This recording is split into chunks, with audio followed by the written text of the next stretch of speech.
nuevamente dice toda la escritura.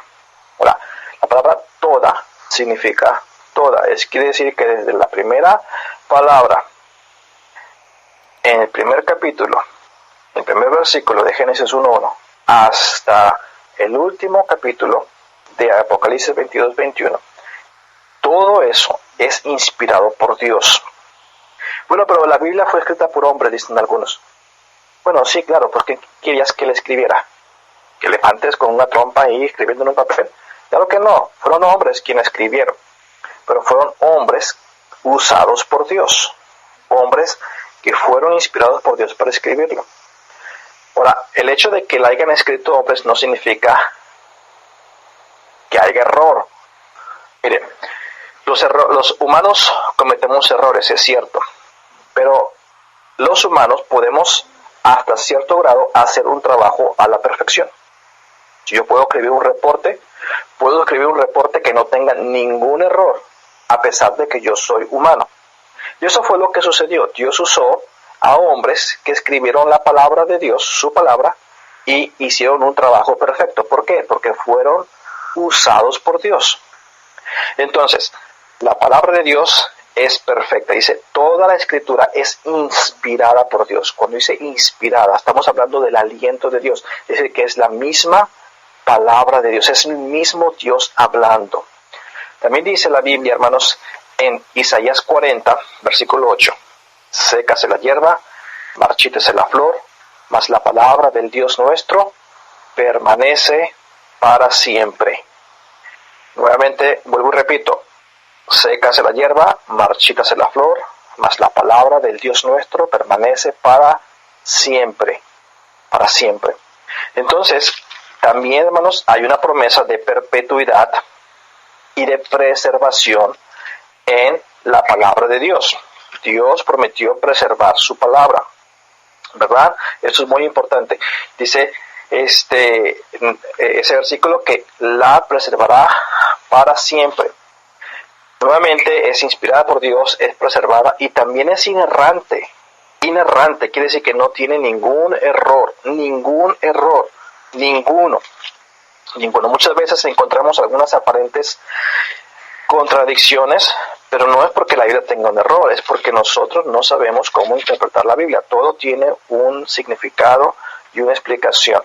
En Salmo 12, versículo 6 dice así, las palabras de Jehová son palabras limpias, como plata refinada en horno de tierra purificada 7 veces. Tú, Jehová, los guardarás, de esta generación los preservarás para siempre. Entonces, hermanos míos, la palabra de Dios nos está diciendo que es inspirada, es decir, que es la misma palabra de Dios, también es preservada y también es inerrante, no tiene ningún error, ninguno. La Biblia dice en Proverbios capítulo 30, versículo 5 dice así, toda palabra de Dios es limpia, Él es escudo a los que en Él esperan. Toda palabra de Dios es limpia, Él es escudo a quien Él espera. Es decir, que no hay ninguna variante de error, ninguno. Ahora, si usted me dice, no, es que yo creo que la Biblia tiene errores, le vuelvo otra vez a aplicar lo que estaba diciendo hace rato. Dígame dónde está ese error. Dígame.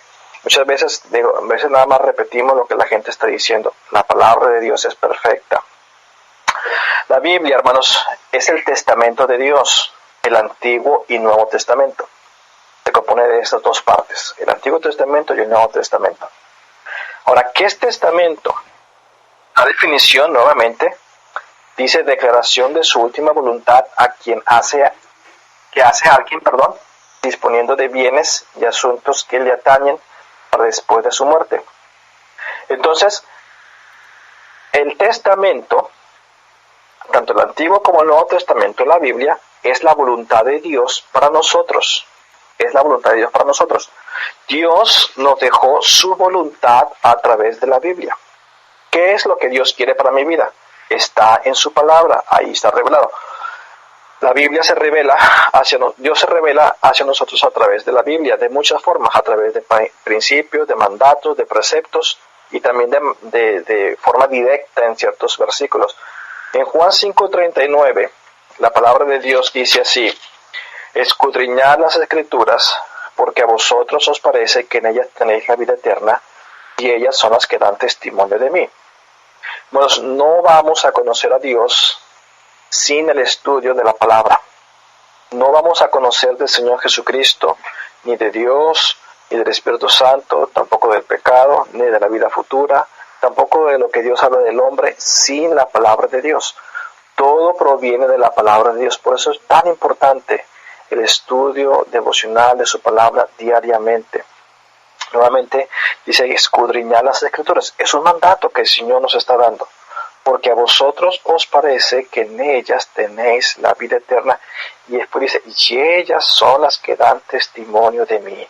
No hay ninguna otra forma de conocer al Señor. Es únicamente a través de la Biblia, nuevamente, que podemos conocer la voluntad de Dios para nuestras vidas. Solamente a través de ella. Es el Nuevo y el Antiguo Testamento. Dice la Biblia en Juan capítulo 8, en el versículo 32, dice, y conoceréis la verdad, y la verdad os hará libres. Y conoceréis la verdad, y la verdad os hará libres. Muchas veces, hermanos, la gente está esclavizada en su pecado o en sus cuestiones porque no conocen la palabra de Dios, no conocen la voluntad de Dios para ellos. También la Biblia dice en Juan capítulo 14, en el versículo 15, dice, si algo pidieres en mi nombre, yo lo haré. Aquí está el Señor hablando nuevamente de su voluntad, de pedir en su nombre. Después dice, yo lo haré. Hay que leer el capítulo 14, versículos 12, 13 y 15, para que podamos tener aquí el contexto. Dice, versículo 15, si me amáis, guardad mis mandamientos. ¿Okay? Si me amáis, guardad mis mandamientos. Y ahí está nuevamente, hermanos, la voluntad de Dios para nosotros, guardar el mandamiento. Si algo pidemos en nombre, el Señor lo hará, siempre y cuando nosotros estemos guardando sus mandamientos, si nosotros lo estamos amando. Ahora, capítulo 17 de Juan, el versículo 17 dice así, santifícalos en tu verdad, tu palabra es verdad. Santifícalos en tu verdad, tu palabra es verdad. No va a haber santificación en la vida de una persona lejos de la voluntad de Dios, lejos de la Biblia, lejos del Antiguo y el Nuevo Testamento. Por eso es bien importante, hermanos, tener cuidado con las versiones de las Biblias. Yo recomiendo altamente la Reina Valera, y la versión 1960 es la mejor versión que hay. Mucha gente que está intentando ahí, yo creo que indebidamente, estar cambiando palabras por aquí y por allá. Y eso, hermanos, es muy delicado porque estamos atentando con la misma palabra de Dios. La Biblia dice, en Deuteronomio capítulo 4, versículo 2, dice, no añadiréis a la palabra que yo os mando, ni disminuiréis de ella, para que guardéis los mandamientos de Jehová, vuestro Dios, que yo os ordeno. Entonces, hay un mandamiento específico diciendo, no añadiréis a la palabra que yo os mando, ni disminuiréis de ella, para que guardéis los mandamientos de Jehová, vuestro Dios, que yo os ordeno. Entonces, no debemos estar omitiendo pasajes, no debemos estar omitiendo versículos, no debemos estar agregando tampoco, porque es la palabra de Dios. La Biblia dice, yo leí el versículo de Proverbios 30, versículo 5, dice, toda la palabra de Dios es limpia, Él es escudo a los que en Él esperan. Y el siguiente versículo dice, no añadas a sus palabras para que no te reprenda y seas hallado mentiroso. Entonces tampoco debemos añadir a la palabra. Allá en el libro de Apocalipsis también hay otra advertencia muy fuerte. Dice en el versículo 18, yo testifico a todo aquel que oye las palabras de la profecía de este libro. Si alguno añadiere a estas cosas, Dios traerá sobre él las plagas que están escritas en este libro.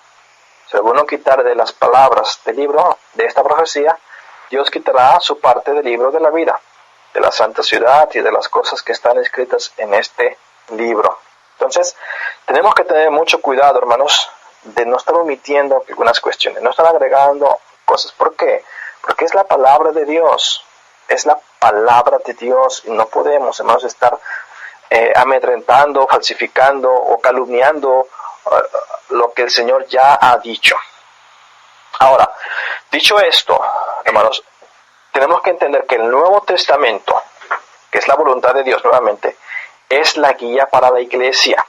Es la guía para la iglesia, es nuestra constitución de fe y práctica. Tenemos que entender esto, hermanos. En el mundo hay tres grupos de personas. Okay, espero no confundirlos con esto. Pero hay tres grupos de personas. Dice en 1 Corintios 10:32, no se hay tropiezo ni a judíos, ni a gentiles, ni a la iglesia de Dios. Esas son las tres categorías en que se divide la humanidad. O son judíos, ¿verdad? Los que son descendientes no solamente de Abraham, que Abraham tuvo varios hijos, pero de Abraham, de Isaac y de Jacob, en ese orden. ¿Okay? En ese orden. Los hijos de Jacob, ¿verdad? Que fueron los hijos de Isaac y hijo de Abraham. Ellos son judíos. ¿Okay? Ahora, los gentiles, se menciona aquí, los gentiles son aquellos que no son descendientes del pueblo de Israel. Y después tenemos la iglesia. La iglesia son los que de ambos grupos, judíos o gentiles, son miembros de la iglesia. Somos parte de la iglesia y esa es otra enseñanza, pero somos la novia de Cristo.